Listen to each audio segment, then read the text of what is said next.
Well, thank you very much, Mr. Chair, and thank you, Ranking Member, for deferring. I really appreciate that. And thanks to all of you for your testimony. It's super interesting. There's so many questions I could ask. Dr. Inglesby, I'd like to start with you. Could you talk a bit? We know that AI was important in the way in which we developed the COVID-19 vaccine, how we responded to COVID-19, the historic pace of that. Of testing and treatments and developed and vaccines as well. Could you talk about how, what are the lessons learned from that experience, and are there lessons learned as well for not only advancing treatments like the vaccine, but also preventing biosecurity risks, which we're talking about in this committee hearing? Yeah, well, thanks so much for that question. I think what we have seen with vaccine development, new drug development, and AI tools is that AI can improve the speed and precision and efficiency of many processes involved in vaccine and drug development. They can start with the target and work backwards to decide what will attack that target on that pathogen most efficiently.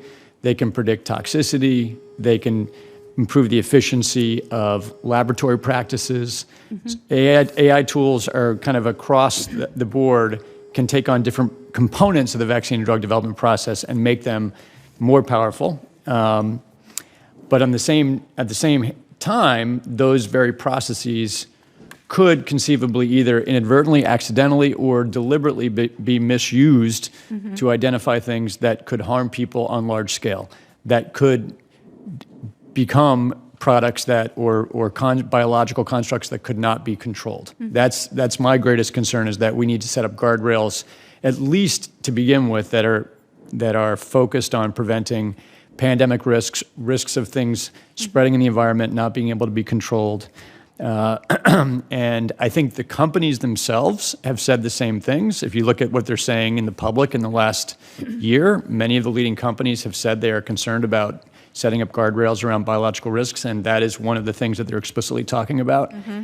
I think the executive order begins to do that and has many steps moving in that direction.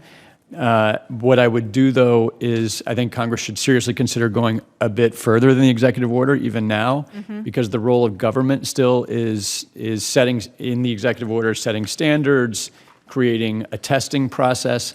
But in terms of requirements for audits, a government audit of these companies, that's not yet there. And so I think that's the next important step. Greetings, friends.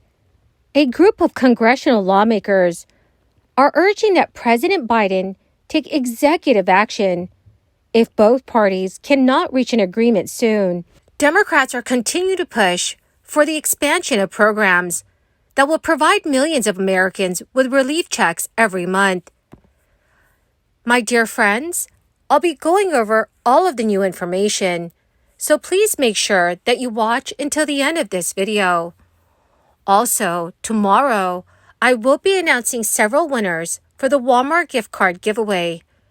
If you would like to enter these weekly giveaway, friends, all you have to do is click and like several of my videos, and then comment below the keyword of each video that you watch.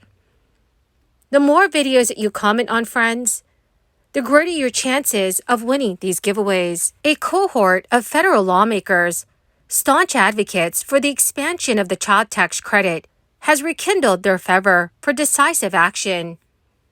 This renewed call to action is prompted by the alarming revelation in recently released census data, which has indicated that childhood poverty has more than doubled nationwide in the past year. Senator Michael Bennet of Colorado, who is spearheading this advocacy, along with fellow lawmakers, convened at a press conference to underscore the critical need for supporting the expansion of the child tax credit. Startling data from the U.S. Census Bureau underscores the urgency, revealing that the childhood poverty rate has skyrocketed from 5.2% to a distressing 12.4%. Between 2021 and 2022. This unfortunate surge, followed by the expiration of a temporary expansion of the child tax credit, a pivotal component of the American Rescue Plan Act, facilitated an increased accessibility for low-income families. even those with no income whatsoever, to claim up to $3,600 for each child, age up to 6, and up to $3,000 per child between the ages of 6 and 17. Notably, this marked the first instance where American families received these funds in convenient monthly installments.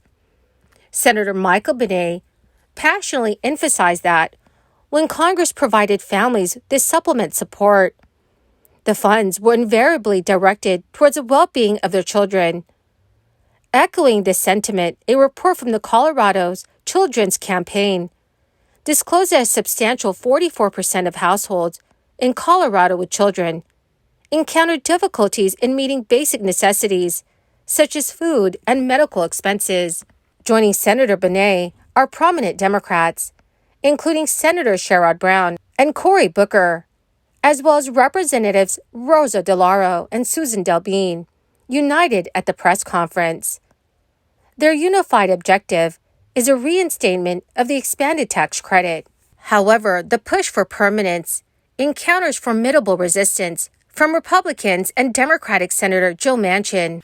Senator Manchin posted that parents might allocate the additional fund towards prescription medications, underscoring a divergence in perspective within the Democratic ranks. Expressing her frustration, Representative Rosa DeLauro highlighted the nature of the situation. Representative Rosa DeLauro argued that the expanded tax credit is an investment that pays for itself, citing data indicating that every dollar spent on the child tax credit yields an impressive $8 in economic and social benefits. Now, friends, according to a top economist, the economy will soon see a sharp drop in inflation, but that still won't be enough to return it to the central bank's target rate.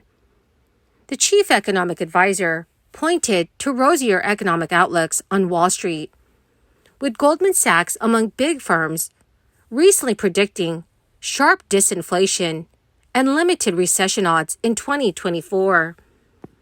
The risk of recession is smaller than it was 1 year ago. Inflation is also likely to cool even further, but not as much as markets or the Federal Reserve may be hoping. Economists have pointed to various shifts that could keep prices elevated over the long run, such as cracks forming in the global economy, lingering supply chain disruptions, and companies transitioning to green energy. Prices have cooled significantly from highs last summer, but remain well above the Fed's long-run targets. Headline inflation accelerated 3.7% year per year in September, slightly above the expected 3.6% clip. Meanwhile, core inflation accelerated 4.1% year per year, in line with economists' forecast. Investors now have their eye on the upcoming October Consumer Price Index. Headline inflation is expected to accelerate 3.28% year per year, while core inflation is expected to remain mostly level at 4.16%. Well, my awesome and amazing friends, that is the end of my daily stimulus update video for today. Thank you, dear friends, for being part of this community.